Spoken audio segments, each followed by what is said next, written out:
sini aja.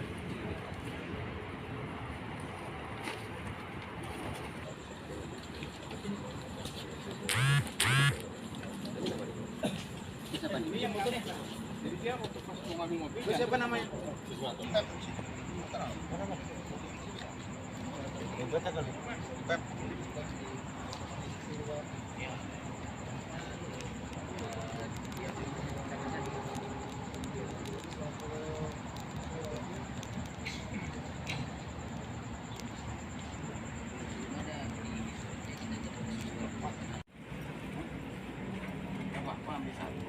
Karena itu anggota yang bawa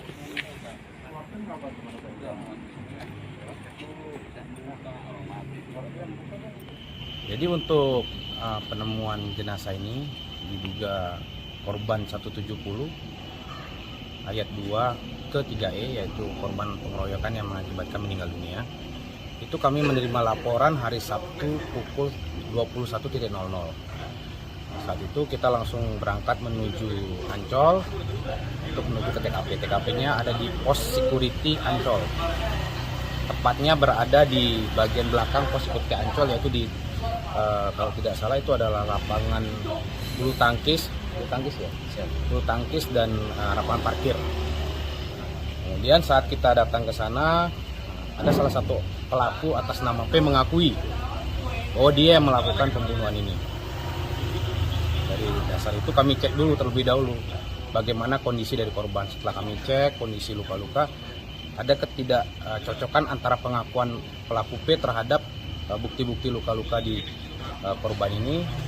Kemudian kami lakukan cross investigation atau kita lakukan penyidikan silang antara bukti, kemudian petunjuk dan keterangan si pelaku P ini. Nah, dari sana kami juga mengecek titik di mana saja pelaku ini melakukan tindak kekerasannya. Akhirnya kami mendapatkan salah satu saksi atas nama Adi.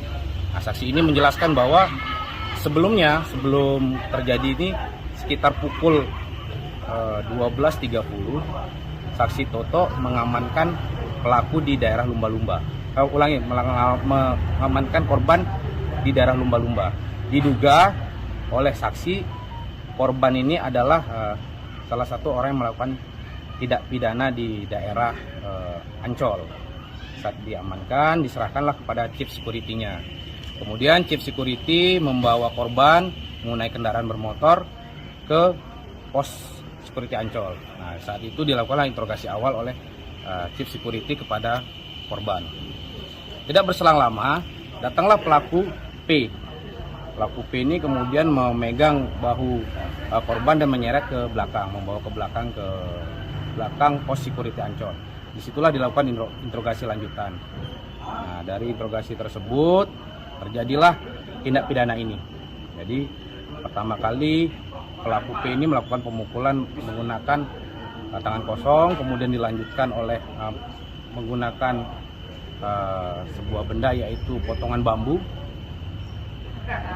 sembari dia melakukan interogasi, melakukan beberapa pukulan itu di daerah punggung, kemudian di daerah leher, dada. Setelah melakukan hal tersebut, melihat tubuh pelaku ini sudah berdarah, mulai melihat tubuh korban yang sudah berdarah, pelaku P ini ingin mengambil air. Nah, disitulah ada pelaku H standby. Jadi saat pelaku P ini mengambil air, si korban sempat ingin berjalan keluar. Nah, disitulah pelaku H ini melakukan suatu kekerasan, yaitu tendangan dan pukulan kepada si korban, sehingga korban terjatuh kembali ke tempat awal. Melihat tersebut, dilakukan lagi kekerasan oleh pelaku P, pemukulan kembali dengan sepotong bambu. Tidak berselang lama, datang lagi salah satu kelompok mereka, kebetulan kelompok piket mereka ini, yaitu pelaku K. Pelaku K datang langsung mengambil sebuah kabel berukuran 2 meter, lalu dilakukanlah pemecutan kepada korban berkali-kali, pemukulan, samalah pemukulan, penendangan. Nah, setelah melihat korban udah berdarah-darah lagi, sempat pelaku H ini yang tadinya sudah ada di TKP itu membakar sebuah kain lalu meneteskan kepada tubuh korban.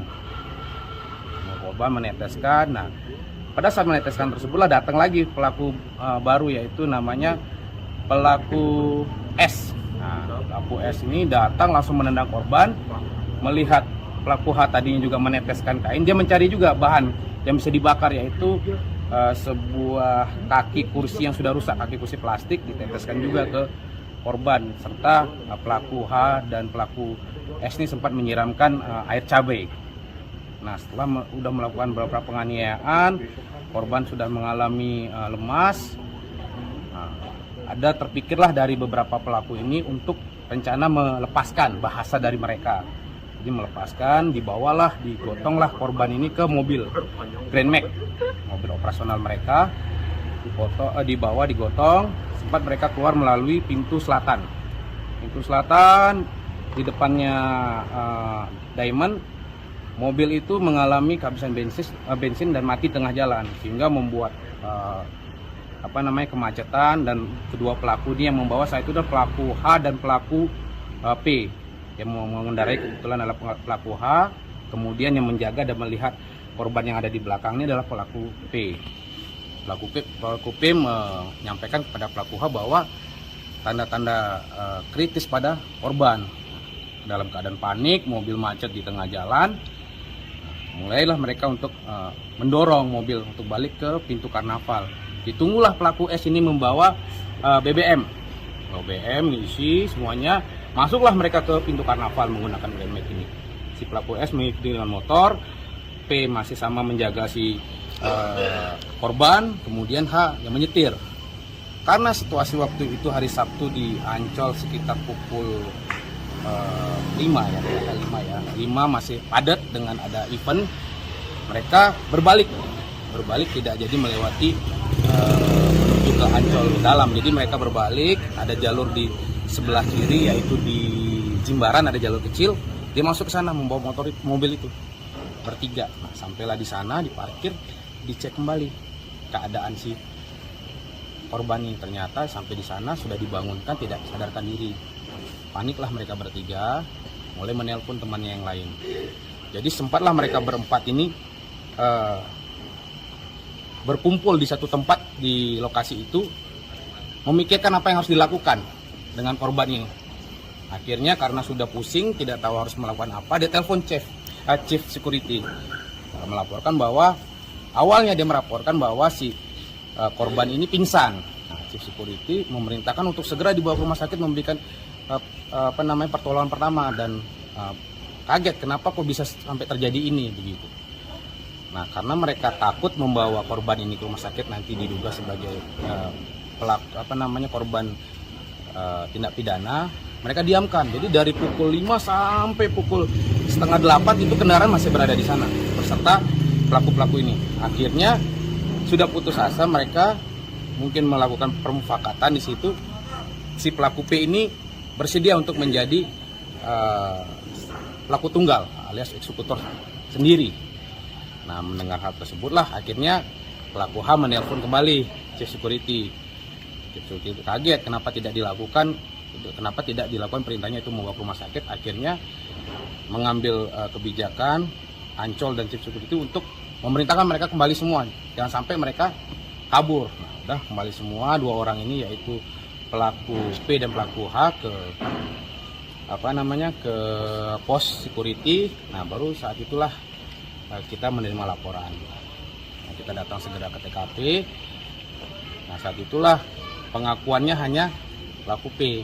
Dari pengembangan itu kami cari tahu di mana saja mobil-mobil ini berhenti. Nah, saat kami melakukan pengecekan TKP ke-3, tempat pemberitaannya tadi yang terakhir itu, di situ kami menemukan dua orang sedang duduk-duduk mencurigakan. Nah, kami amankan sebagai saksi awalnya.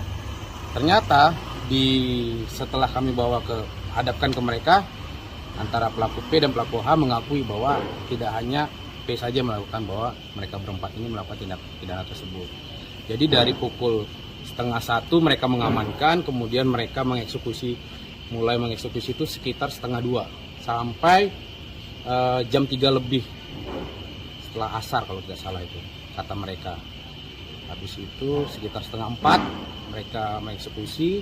Nah dari 3:30 inilah mereka baru mulai merencanakan untuk melepaskan. Alasan dari mereka ingin melepaskan, seperti kata mereka seperti itu. Bang, Kalau dari keterangan para pelaku ini, info mereka bahwa si korban ini tindak pidana pencurian HP, kemudian pencurian dompet, baik di shuttle bis maupun di dalam bis ataupun di tempat-tempat makan, food court seperti itu. Cuma waktu kami amankan tidak ada barang bukti satupun yang ada pada si korban. Jadi belum bisa kami menyampaikan bahwa korban ini adalah pelaku seperti itu. ini korban ini lukanya di mana aja Bang? Mungkin bisa dirinci Bang? Kalau kami ingin menggambarkan lukanya ini terlalu banyak, Mas. Jadi dari kepala belakang ada luka, kemudian leher kanan kiri, wajah, rahang, hasil otopsi ya. Kemudian sekujur tubuh ini, depan, belakang, kemudian kaki, itu hampir semua tubuhnya ada bekas luka sayatan, pukulan, kemudian ada bekas tendangan, karena dibuktikan bakaran juga, ada bakaran sekitar 2% dari tetesan-tetesan baik itu plastik maupun kain. Kemudian ada dibuktikan juga dari otopsi ini ada terjadi pembekakan pada organ vital organ vitalnya, kemudian ada rusuknya patah seperti itu. Ini tempatnya ini. Nah, jadi ini adalah oknum security yang bekerja di Ancol. Pasal 170 KUH Pidana ayat 2 ke 3E, yaitu pengeroyokan yang mengakibatkan meninggal dunia atau tindak pidana kekerasan bersama-sama yang mengakibatkan meninggal dunia dengan ancaman hukuman 12 tahun. Tapi kita lapis juga dengan pasal perorangan yaitu 351 ayat 3, yaitu kekerasan yang menyebabkan meninggal dunia.